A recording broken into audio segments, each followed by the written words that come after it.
So, I see we got a little fender bender here. You can say that again. Can you tell me what happened? Well, we were coming out of the toll booths, and this guy comes barreling out behind Mrs. Jessup here. I noticed he had been riding her tail for miles. Yeah, I have to admit I was rubbernecking a little at the other accident, the one that happened right in front of the toll booths. And the other guy wasn't expecting it, or he didn't like it. He sped up to go around Mrs. Jessup, and then he tried to pull in front of her to cut her off. He ended up sideswiping Mrs. Jessup. And I guess he didn't see me coming up from behind because he swerved back into my lane. I must have been in his blind spot. I slammed on the brakes, but I ended up nailing him from behind anyway. Mrs. Jessup and I pulled over, and so did he at first.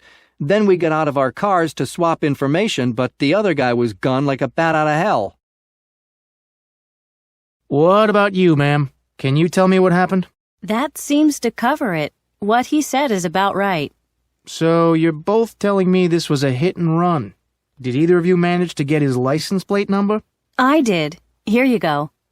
Well, lucky for you, Mr. Randall, because you might have been charged for damages to this guy's car. But because he took off from the scene of the accident, you won't be held responsible. Well, that's a relief. I thought I was looking at a lawsuit.